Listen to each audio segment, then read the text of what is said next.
돈이 되는 뉴스 시작합니다. 한국투자증권 이프랜드예요. 김민진 차장과 함께합니다. 안녕하세요. 안녕하세요. 네, 종목 장세가 활발히 펼쳐지고 있습니다. 한때 LG에너지솔루션이 50만 원 찍으면서 더 간다 레포트 쏟아졌거든요. 근데 딱 찍고 내려왔죠. 기관의 매도세의 몰매를 맞으면서 어제 5% 급락했는데요. 내용 보겠습니다. IRA 법안 수혜자로, 인플레이션 감축 법안 수혜자로 꼽힌다라는 이야기가 최근래 좀 나오면서 주가 상승을 이끌었고요. 이제 북미 시장 빠르게 확대하는 것에 대해서 긍정 평가가 나왔습니다.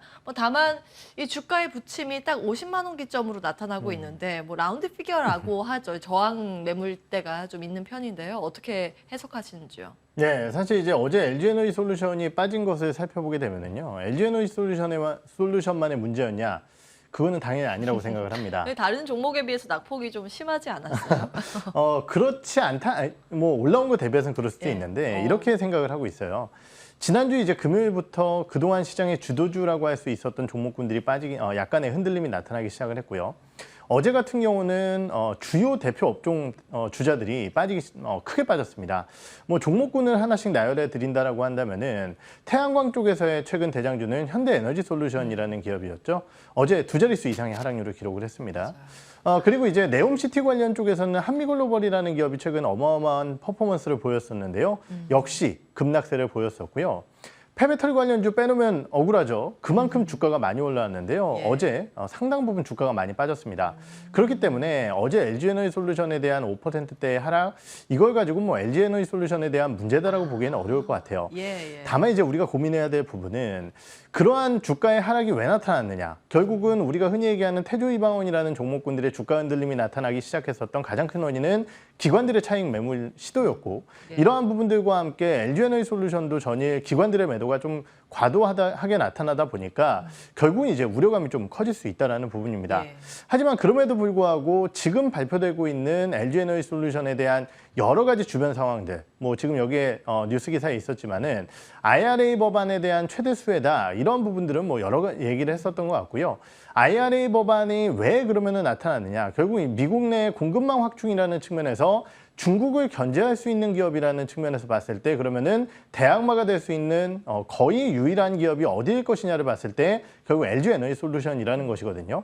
거기에 대해서 3분기 어닝 시즌이 다가오고 있는데 최근 발표되고 있는 LG에너지솔루션에 대한 영업이익 추정치가 상당히 높게 나오고 있습니다. 예. 지금 시장 컨센서스가 4천억 정도인데 메리츠증권 같은 경우는 전일 보고서를 통해서 5천억이 넘는 영업이익을 예상을 하고 있거든요. 그렇다고 한다면 어닝 시즌 컨센서스를 상회하는 실적, 거기에 대해서 정책 모멘텀, 이런 것들을 고려해 봤을 때 단기적으로 기관 쪽에 대한 매물 압박이 좀 덜해지는 시기에는 LG에너지솔루션을 진입 타이밍으로 좀 보고 대응 전략을 수립하는 게 좋다라고 말씀을 드릴 수 있을 것 같습니다. 지금 조금 더 봤다가 가격 매력이 부각될 때를 기다렸다가 사자. 여기서 얘기하는 가격 매력은 어제처럼 강도 높은 매도세와 함께 주가가 빠지는 것이냐, 그게 아닐 가능성도 있어요. 기간 조정 가능성 말씀하시는 걸까요? 그렇죠. 왜냐면은 아무리 지금 어제 이제 매도 창구를 보면은 투신 쪽과 사무 투신 쪽에 대한 매도가 많았고, 예. 그동안 LG에너지솔루션을 지속 매수했었던 연기금과 외국인 같은 경우는 계속적으로 매수를 이어갔습니다. 어제도 샀나요? 네. 연기금이. 그렇다라고 한다면은 결국은 이 하락이 어제 시장 주도주군들의 하락과 함께 좀 과도한 하락이었는지, 아니면은 본격적인 차익 매물에 대한 시발점인지, 예. 아니면은 차익 매물이 나오더라도 주가가 버틸 것인지에 대한 논의를 하기에는 좀 이른 구간이라고 판단을 해요. 그렇기 때문에 매물이 나오더라도 LG에너지솔루션의 대기 매수세를 고려해 본다라고 한다면은 사실은 버틸 가능성도 배제할 수 없거든요. 그렇군요. 그렇기 때문에 무조건 주가에 대한 하락이 나온다, 이러한 부분들보다는 아까 말씀드렸듯이 주 매도처와 함께 주가가 하락을 했다라고 한다면은 첫째는 지금까지 매수했었던 연기금과 외국인의 매수가 이어질 것인지를 확인해 보는 게 첫 번째 단계일 것 같고, 예. 두 번째는 주가의 하락을 만들어냈었던 기관 쪽에 대한 타이밍이 좀 전환될 수 있을 것인가, 이 부분을 보면서 전략을 수립하시는 것이 좋으실 것 같습니다. 좋습니다. 만약에 연기금이 계속해서 조금씩이라도 모아가는 흐름이 이어진다면 네. 횡보라는 이야기죠. 이제 기관 조정 거칠 때 계속 이제 매수하는 그렇죠. 전략도 괜찮다. 네. 예, LG 에너지 솔루션은 굉장히 긍정적으로 보시는 것 같아요. 자, 예. 네. 뭐, 아니. 뭐 반론이 있으십니까? 아니요, LG 솔루션 좋게 보고 있는데 예. 사실 이제 저는 최근에 뭐 방송 출연이라든지 이런 데를 통해서 더 말씀을 드린 것은 사실 이제 삼성 SDI 그거 질문 드리려고 했어요. 예. 이유에 대해서는 일전에도 나와서 한번 말씀을 드렸지만은 맞아요. 두 기업의 시가총액 차이가 거의 3배라는 거죠. 그렇죠. 그런데 어닝 기준으로 봤을 때 3분기의 어닝은 지금 추정치가 좀 높아져서 LG에너지솔루션 증권사들의 보고서가 조금 더 좋게 나오고 있지만은 예. 사실 절대적인 이익 차이가 그렇게 많지는 않거든요. 그 캐파 기준으로는 차이가 좀 나지 않나요? 그렇죠. 특히 이제 그 차이가 사실 시가총액 3배라는 차이라고 저는 생각을 해요. 예. 하지만은 어닝 시즌이라고 한다면은 결국은 실적과 주가, 밸류에이션이라는 시가총액까지 묶어봤을 때는 부담감의 SDA가 좀 적을 수가 있습니다. 그래서 그러한 부분들도 같이 놓고 평행선상으로 좀 지켜보시면 좋으실 것 같습니다. 외국인이랑 기관이 같이 사는 셀 기업 보면 삼성 SDI가 확실히 이제 눈에 띄기는 하더라고요. 네. 자, 셀 기업 만약에 나 모아간다 하면 여전히 삼성 SDI가 탑픽인가요? 장기적인 관점에서요? 예. 저는 장기적인 관점에서 LG에너지솔루션 잠깐만요. 우위라고 잠깐 생각을 그러면은 합니다. 단기적으로는 삼성 SDI 좀 길게 나는 더 끌고 갈 수 있다면 LG 에너지 솔루션 그렇죠. 이렇게 보시는 거죠? 네. 만약에. 성장의 차이 때문이에요. 성장의 차이요. 어떤 부분이요? 아무래도 이제 LG에너지솔루션이 가져가고 있는 전반적인 미국향 예. 물량에 대한 기대감들 이러한 부분들을 고려해 봤을 때 그리고 이제 캐파에 대한 확장과 내후년도부터의 이익이라는 측면에서 봤을 때는 LG에너지솔루션이 삼성 SDI보다 실적 컨센서스가 더 높습니다. 물론 시가총액의 차이가 있겠지만은요. 그래서 단기적으로 봤을 때는 아까 말씀드렸던 3분기 어닝과 밸류라는 측면에서 삼성 SDI의 우위를 좀 말씀을 드리겠고 예. 다만 주식은 꿈을 먹고 산다라는 또 지론을 가지고 있기 때문에 예. 성장이라는 측면에서 중장기적인 투자 관점으로서는 LG에너지솔루션이 대장주가 될 가능성이 매우 높다라고 생각을 하고 있습니다. 예, 그러면은 이제 월급 들어올 때 사고, 용돈 들어오면 사고 이런 전략이 LG 에너지 솔루션 말씀을 주시는 거고요. 기간으로 봤을 때 뭐 딱 우리가 얼마 이렇게 볼 수는 없겠습니다만 네. 대략적으로 단기라고 하면 삼성 SDI는 어느 정도 시점까지 볼 수 있는 건지 네. 그리고 중장기라고 하면 LG 에너지 솔루션 어디까지 좀 바라보고 계시는 건지 구분을 해주시면 좋을 것 같아요. 네, 우선 말씀드렸듯이 삼성 SDI가 이번에 단기적으로 좋을 거라고 예상되어지는 이유는 아까 말씀드린 시장 불안과 3분기 실적이에요. 그렇다라고 한다면은 3분기 어닝 시즌이 반영되는 시점이라고 할 수 있는 대략 10월 말경, 11월 초경까지는 SDI가 조금 더 아웃퍼폼할 수 있지 않을까라는 생각을 가지고 있고요. 좋습니다. 그 이상의 긴 시간이라고 한다면은 LG에너지솔루션을 보는 게 좋을 것 같습니다. 다만 이제 하나 생각해 봐야 될게요. 예. 만약에 미국의 선거가 이제 마무리가 중간 됐을 선거. 때 예, 예. 과연 이제 이 친환경 관련주들이 그 모멘텀을 받아서 더 갈 것이냐. 이 부분은 사실 개인적으로는 한번 짚어봐야 될 문제라고 생각을 해요. 11월 중간 선거 말씀하시는 거죠? 네. 결과에 따라서 달라지는 겁니까? 아니면 결과에 상관없이 세론 뉴스가 될 가능성이 있다고 보시는 겁니까? 저는 후자의 가능성도 있다라고 생각을 하기 때문에 그때 타이밍에서 만약 친환경주들이 조금은 관련 뉴스 쪽에서 시세를 잃을 가능성도 배제할 수 없다라고 생각을 해요. 그럼 총정리하면 이렇게 전략을 볼 수 있겠네요. 뭐 하나의 시나리오를 제시해 준 거기 때문에 참고 정도만 하시면 그렇죠. 되는데 말씀의 요약은 중간 선거까지 녹여내선 이렇게 됩니다. 단기 시세 아웃퍼폼은 삼성 SDI가 될 가능성이 높고 11월, 10월 그 부근까지 괜찮다고 보셨고 11월 정도 중간 선거 때 신재생 에너지 관련 기업들이 뭐 결과 상관없이 내려갈 가능성이 있기 때문에 그때 삼성 SDI에서 흔들릴 때 LG 에너지 솔루션으로 갈아탄 전략 이렇게 보면 되겠네요. 괜찮을까요? 뭐 정리가 잘 됐을까요? 시장이라는 게 굉장히 예. 유동적이기 때문에 저의 시나리오대로 가면 예, 얼마나 예. 좋겠습니까? 그런데 그것은 이제 말씀드렸듯이 이제 하나의 가정일 뿐이라고 좀 말씀을 드리고 싶고요. 하지만은 제가 말씀드렸던 내용을 종합적으로 얘기해 본다라고 한다면은 오랭크께서 굉장히 잘 정리를 해주신 것 같아요. 예, 예.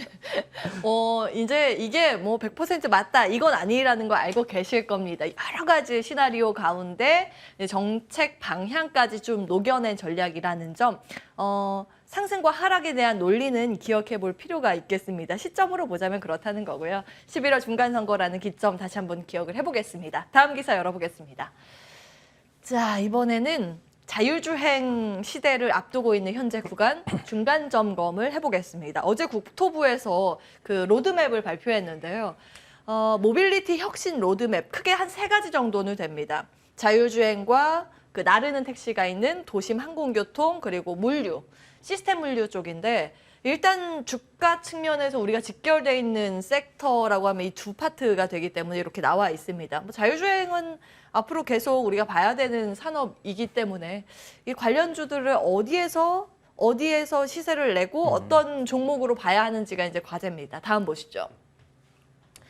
2025년에는 완전 자율주행, 버스, 셔틀 운행 계획이고요. 3기 신도시 등의 대상으로 모빌리티 특화도시 구축에 나선다는 계획입니다. 계획은 계획이고 네. 어차피 가는 측면이기 때문에 투자의 관점에서는 어디에 주목을 해야 될까요? 네, 우선 시장이 불안할 때는 정책 요소라는 것 자체가 굉장히 큰 무기가 될 때가 많습니다. 그렇기 때문에 이러한 부분들에 따라 오늘 같은 경우도 관련주들이 좀 개장 초반 시세를 주면서 출발을 했던 것 같고요. 예. 우리가 이제 자율주행하면은 여러 가지 고려 요소들이 있겠지만 첫째는 정말 기술적인 요소로 될까라는 부분이겠죠.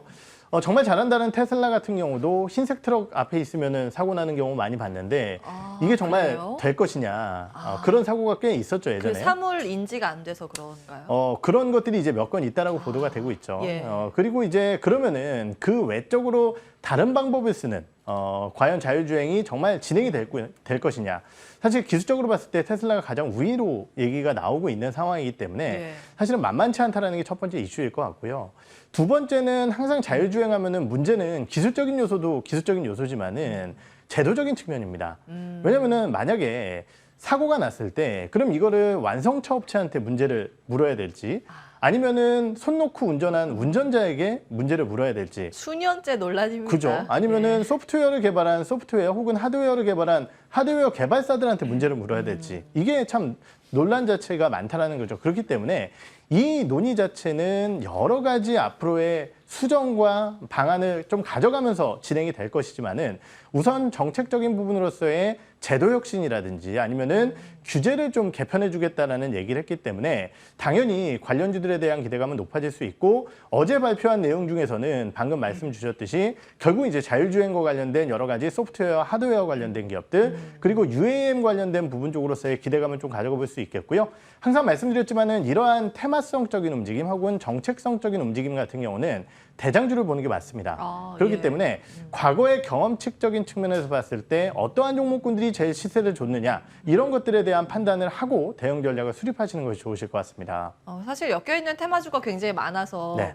사실 고르기는 쉽지 않습니다. 뭐 시스템 반도체부터 시작해서 카메라 그렇죠. 모듈 그리고 어떤 테마죠? 뭐 배터리 테마도 여기 같이 들어가고 부품이랑 IT 전장 쪽 굉장히 많은데요. 네. 어디에 주목을 해야 될까요?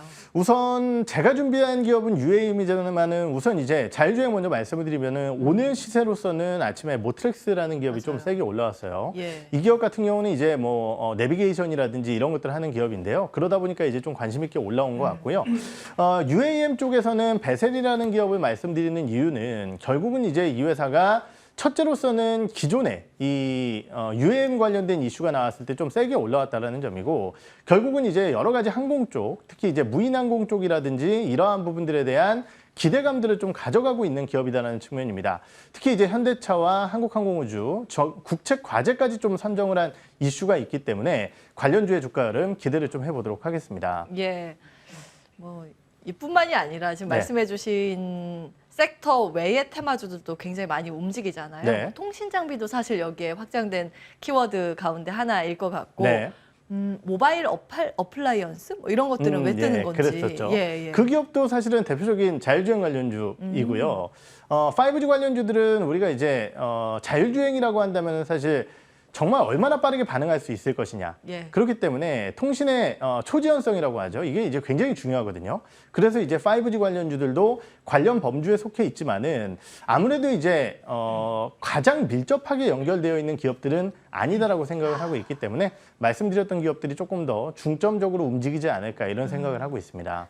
단순 수급의 힘으로만 움직이는 그런 테마주, 그러니까 주의가 필요한 테마주를 선별해서 볼 필요는 있다라는 주의점 말씀을 주셨습니다. 그런 관점에서 볼만한 기업으로 이제 배세를 주목하셨습니다. 네. 아직까지 시장에서 많이 거론된 종목은 아니지만 어떤 사업을 하고 있는지 하나하나 찬찬히 분석을 해 가시면 또 다른 포인트가 나오지 않을까 싶습니다. 오늘 여기서 정리하겠습니다. 한국투자증권 이프랜드예요. 김민진 차장과 함께했습니다. 고맙습니다. 네.